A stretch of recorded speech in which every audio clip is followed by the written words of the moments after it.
Hey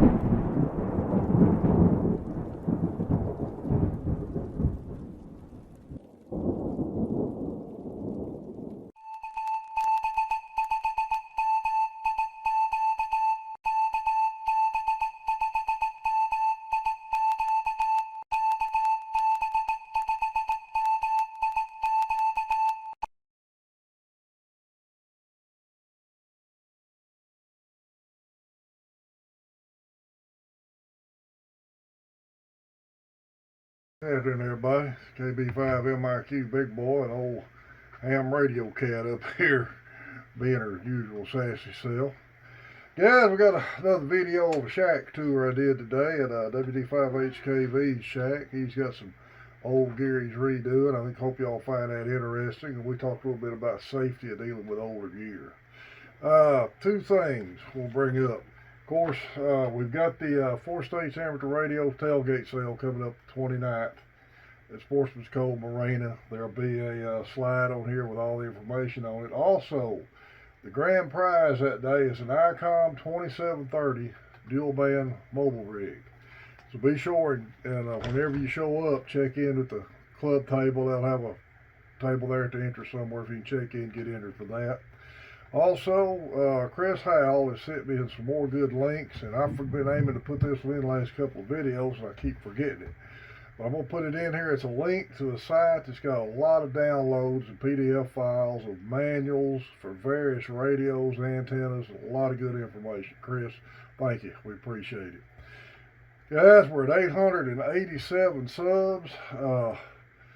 900, we're going to do a giveaway. If we get to 895, we're going to do a giveaway. One item, MTC sponsored a speaker, external speaker. These are real good speakers. I use them. Several guys use them. Also, last hardback antenna handbook. So that'll be our 900 sub giveaway. Hopefully we can do it on our next video. All the slides about upcoming Ham Fest, especially the Emory one is the 22nd, I believe, and then Texarkana 4 States is the 29th. Shreveport's been August, but I already got a slide on there for theirs. Y'all remember Main Trading Company in Paris, Texas, all your ham gear needs. Appreciate everybody who subscribed. All the slides follow with all the advertised information about roundtable, tailgate events. My tongue's getting tired. All right, everybody, it's been one of them days. This is KB5MIQ Big Boy, 73. Hey, it's KB5MIQ Big Boy over here at the QTH my ham radio Elmer and one of my oldest friends, WD5HKV Jeff. Jeff, come out there and show us your antennas. We're gonna show y'all some homemade antennas, because I know we talk about building antennas all the time, but I want you to see the group practice what we preach. In the sun from there? Yeah, I think so. That's a homemade 3-element gagging below the TV antenna there, if you can see it in the sun. Yeah. Got that years ago from an older man, probably 40 years ago, give us plans on that. We built, I don't know how many of them over the years.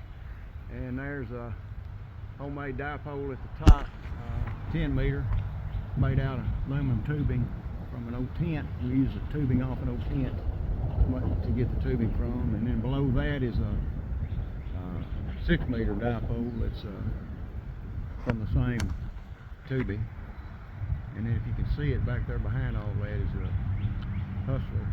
It's supposed to be a 6B TV Hustler, but I've got the 80 meter trap took off of it right now. I was having some trouble tuning it, so anyways, right now it's 5B TV. Real good. Y'all remember one of my earlier videos, I had how to build that 3-element 2 meter FM Yagi on it, and I'll pin that video in the comments of this one. So all right, we're gonna go in. Jeff's got some used gear going. We're gonna go in and look at what he's redoing. Big antennas.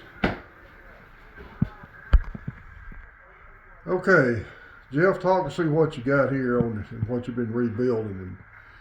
Okay, I don't have them hooked up right now, but this is an old Holocrafters S108 receiver. It is a communications receiver. It also shortwave listener. A lot of people use them for that, I'm sure, back in the day. It's a little bit more broader in reception than just the amateur radio bands, but Anyway, I rebuilt it about a year ago and changed a few tubes out in it and recapped everything in it, all the capacitors. Did a good cleanup on it inside and kind of went through it and did a little light alignment. I got to go back and do some more on it, but it's pretty close to the way it is. I replaced this glass, whole front glass. The markings had rubbed off the old one, and I forget the name of the company, but there's a company out there that's what they do is they make for antique radios. They redo all of that. Anyway, I bought a new glass for it, and so it take it back to original. I wanted to try to keep everything original. Didn't repaint anything. I kind of like some of the skins and a little bit of the rust on it here and there, so I kind of like that just to leave that on there. Did Cody build you one of the knobs for it?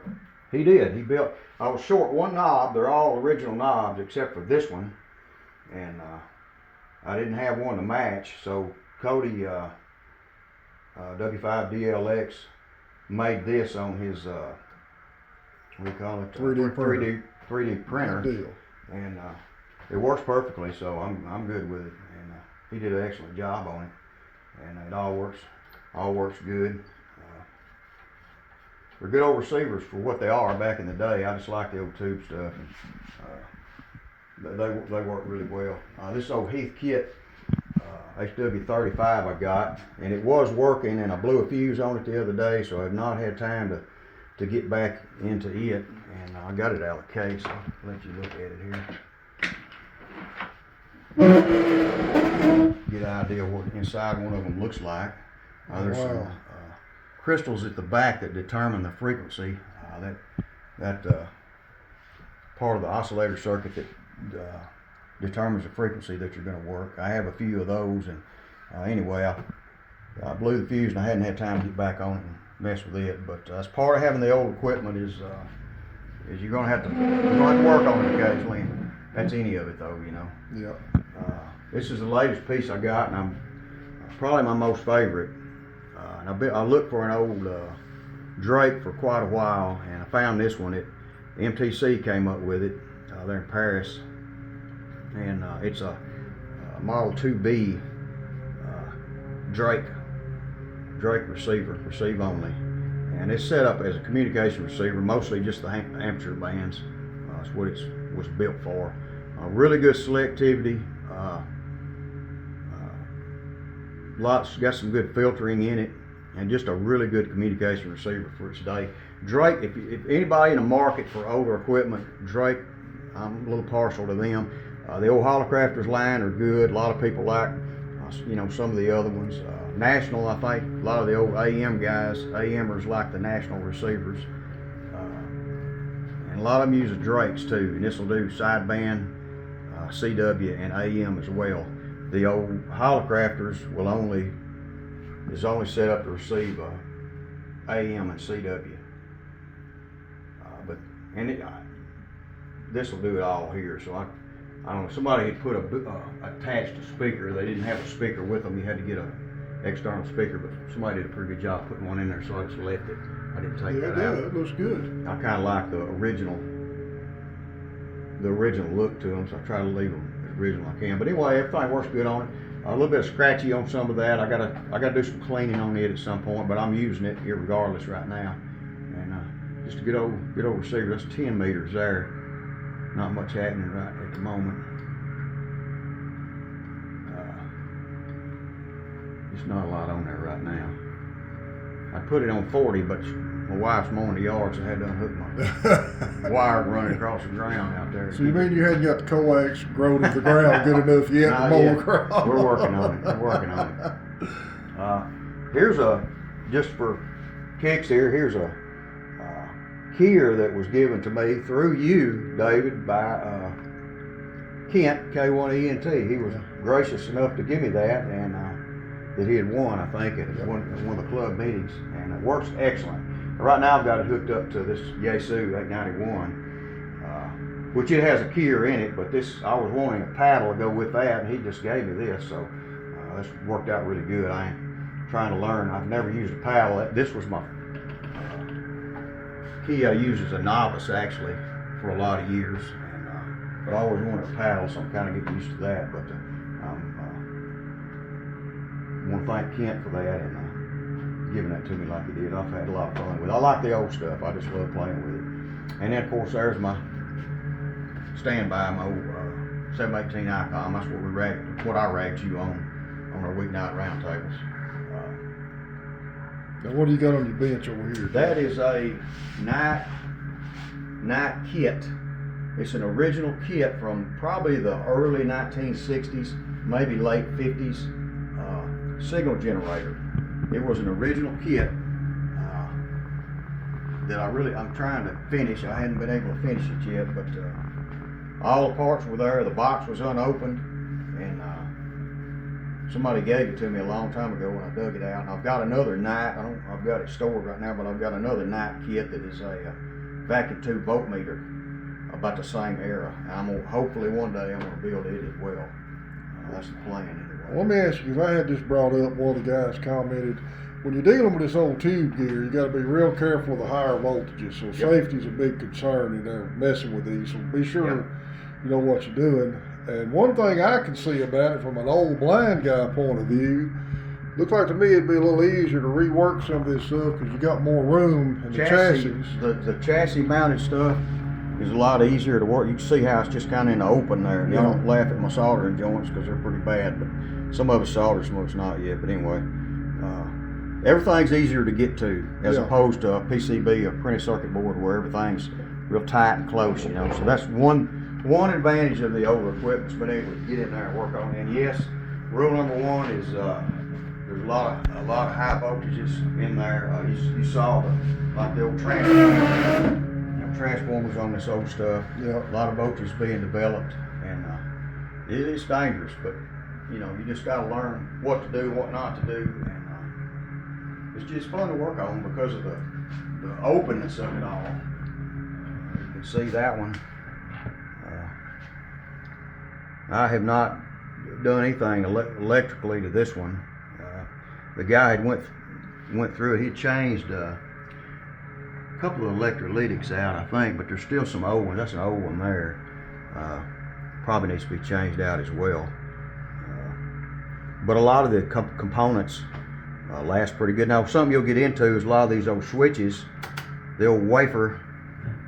I don't know if you can see it right here. The old wafer switches, they're bad about corroding and getting dirty. But that's an easy clean unless they're wore out, and then sometimes they're hard to repair. But other than that, everything's kind of right there in your face. So that part of it's the easy part because it's easy to get to. So, guys, I want to show y'all something else. Look right here at the top of this bench. Reference books available. Right there where you can do it at. That's a good thing. I keep mine out. That's a 1990 model. Of course, that's a brand new antenna book. I had an older one, and anyway, it got away from me over the years. But that's a 90 model, and I think this one is like a late 70s, 1980 or something like that. You can tell by the price on it. It wasn't $10. It's brand new today. But I have literally wore these things out reading them. I keep them right here for that reason. If I got a question or in my head, or if we're talking about something, I can just drag it out right there and look it up. So they're good to have. Good thing to have. Well, Jeff, I sure appreciate you letting us see your shack, and got some good stuff going on here. And Jeff's also in our roundtable, so y'all hear us on 10. Be sure and check in. All right, guys, it's KB5 MIQ Big Boy.